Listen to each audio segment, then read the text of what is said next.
KPSC ಪರೀಕ್ಷೆಯಲ್ಲಿ ಕನ್ನಡ ಮಾಧ್ಯಮದ ಅಭ್ಯರ್ಥಿಗಳಿಗೆ ಅನ್ಯಾಯ ಆಗಿದೆ. ಈ ಕುರಿತು ಏನು ಬೆಂಗಳೂರಿನ ಫ್ರೀಡಂ ಪಾರ್ಕಲ್ಲಿ ಬೃಹತ್ ಪ್ರತಿಭಟನೆ ಮಾಡ್ತಿರುವಂಥದ್ದು, ಅಹೋರಾತ್ರಿ ಪ್ರತಿಭಟನೆ ಹಮ್ಮಿಕೊಂಡಿರುವಂಥದ್ದು. ಸದ್ಯ ಈಗ ಕನ್ನಡ ಮಾಧ್ಯಮದ ಅಭ್ಯರ್ಥಿಗಳು ನಮ್ಮೊಂದಿಗಿದ್ದಾರೆ. ಅವ್ರನ್ನ ನಾನೀಗ ಮಾತಾಡಿಸ್ತಾ ಹೋಗ್ತಿದ್ದೀನಿ.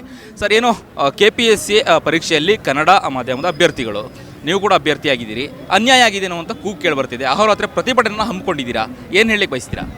ಸರ್, ಇದು ಕರ್ನಾಟಕ ರಕ್ಷಣಾ ವೇದಿಕೆ ಟಿ ಎ ನಾರಾಯಣಗೌಡರು ಅನ್ನೋ ನೇತೃತ್ವದಲ್ಲಿ ನಾವು ಒಂದು ಹೋರಾಟ ಮಾಡ್ತಾಯಿದ್ವಿ. ಈ ಹಿಂದೇನೂ 3 ಬಾರಿ ಪ್ರತಿಭಟನೆ ಮಾಡಿದ್ದೀವಿ ಇದೇ ಫ್ರೀಡಂ ಪಾರ್ಕಲ್ಲಿ.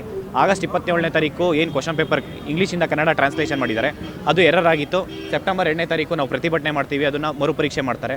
ಮತ್ತು ಡಿಸೆಂಬರ್ 29ನೇ ತಾರೀಕು ಮತ್ತೆ ಮರುಪರೀಕ್ಷೆ ಎಕ್ಸಾಮ್ ಮಾಡ್ತಾರೆ. ಫಸ್ಟ್ ಬಾರಿ ಏನು ತಪ್ಪು ಮಾಡಿದ್ದಾರೆ ಅದಕ್ಕಿಂತ ಜಾಸ್ತಿ ತಪ್ಪು ಮಾಡ್ತಾರೆ. ಅದ್ರ ಕುರಿತು ನಾವು 2 ಬಾರಿ ಪ್ರತಿಭಟನೆ ಮಾಡ್ತೀವಿ. ಏನು KPSC ವಿರುದ್ಧ ಕರ್ನಾಟಕ ರಕ್ಷಣಾ ವೇದಿಕೆ ನಾರಾಯಣಗೌಡರು ಅನ್ನೋರ ನೇತೃತ್ವದಲ್ಲಿ ಈ ಒಂದು ಹೋರಾಟ 2 ಬಾರಿ ಹೋರಾಟ ಮಾಡಿ ಮತ್ತೆ ರಕ್ತಪತ್ರ ಚಳುವಳಿ ಮಾಡ್ತೀವಿ. ಅದರಿಂದನೂ ಸಿದ್ದರಾಮಯ್ಯ ಸರ್ ಏನಾದರೂ ಮನ್ಸು ಕರಿಗೆ ಏನಾದರೂ ನ್ಯಾಯ ಕೊಡಿಸ್ತಾರೆ ಅಂತ ಹೇಳ್ಬಿಟ್ಟು ಸುಮಾರು 76,000 ವಿದ್ಯಾರ್ಥಿಗಳಿದ್ದಾರೆ, ಇಲ್ಲಿವರೆಗೂ ನ್ಯಾಯ ಕೊಟ್ಟಿಲ್ಲ. ಅದಾದಮೇಲೆ ನಾವು ಇವತ್ತು ಅಹೋರಾತ್ರಿ ನಿನ್ನೆ ಇದು 2ನೇ ದಿನ ಕಂಟಿನ್ಯೂ ಆಗ್ತಾಯಿದೆ. ನಾನು ಸರ್ಕಾರಕ್ಕೆ ಏನು ಹೇಳೋಕ್ಕೆ ಇಷ್ಟಪಡ್ತೀನಿ ಅಂತಂದರೆ, KPSCಲಿ ಏನು ಅಧಿಕಾರಿಗಳು ತಪ್ಪು ಮಾಡಿದ್ದಾರೆ ಅವ್ರು ಬಂದು ಪ್ರತಿಭಟನೆ ಮಾಡಬೇಕಾಯಿತು. ಆ ರೀತಿ ನೀವು ಸರ್ಕಾರ ನಿರ್ಧಾರ ತೊಗೊಬೇಕಾಯಿತು.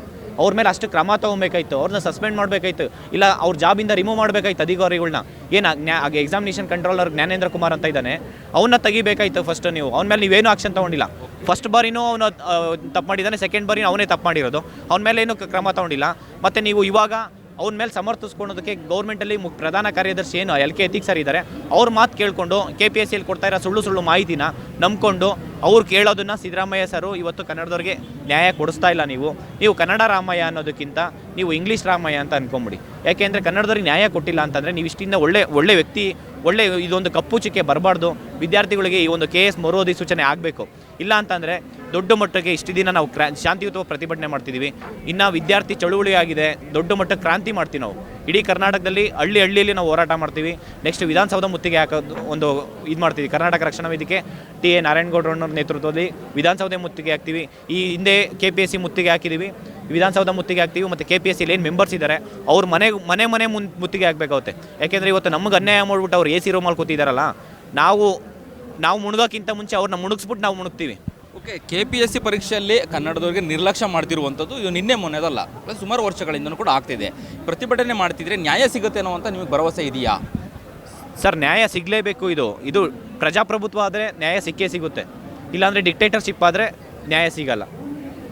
ಇದು ಡೆಮೋಕ್ರಸಿನ ಡಿಕ್ಟೇಟರ್ಶಿಪ್ ಅವರೇ ಅರ್ಥ ಮಾಡ್ಕೊಬೇಕು. ಇದು ಏನು ಅಧಿಕಾರಿಶಾಹಿನ ಇಲ್ಲ ಪ್ರಜಾಪ್ರಭುತ್ವನ, ಅದನ್ನು ಅವರ ಯೋಚನೆ ಮಾಡಬೇಕಾಗುತ್ತೆ. ಯಾಕೆಂದರೆ ಅಧಿಕಾರಿಶಾಹಿ ಅಂತಂದರೆ ಅಧಿಕಾರಿಗಳು ಮಾತು ಕೇಳಿಕೊಂಡು ಒಬ್ಬ ಮುಖ್ಯಮಂತ್ರಿಗಳು ಈ ಥರ ನಿರ್ಧಾರ ತೊಗೊಂಡ್ರ ಅಂತ ಒಂದು ಪ್ರಶ್ನೆ ಕಾಡ್ತಾ ಇದೆ. ಇಲ್ಲ ಈ ಒಂದು KPSCಯಲ್ಲಿ ಅವ್ರದ್ದು ಪಾತ್ರ ಏನಿದೆ ಅನ್ನೋದು ನಾವು ಕಾಡ್ತಾ ಇದೆ. ಅವ್ರ ಪಾತ್ರ ಏನಿದೆ, ಅವರು ಏನಾದರೂ ಕೈಗೇನಾದರೂ ಕೆಸರು ಮಾಡ್ಕೊಂಡಿದ್ದಾರಾ, ಇಲ್ಲ ಭ್ರಷ್ಟಾಚಾರದಲ್ಲಿ ಅವ್ರದ್ದು ಏನಾದರೂ ಪಾಲಿದೆಯಾ ಅನ್ನೋ ಒಂದು ಪ್ರಶ್ನೆ ಉದ್ಭವ ಆಗ್ತಾ ಇದೆ. ಯಾಕೆ ಇಷ್ಟೆಲ್ಲ ಪ್ರಶ್ನೆ ಮಾಡಿ ಇಷ್ಟೆಲ್ಲ ಪ್ರತಿಭಟನೆ ಮಾಡಿದ್ರು ನೀವು ಕ್ರಮ ತಗೊಂಡಿಲ್ಲ ಅನ್ನೋ ಒಂದು ಪ್ರಶ್ನೆ ಆಗ್ತಾ ಇದೆ.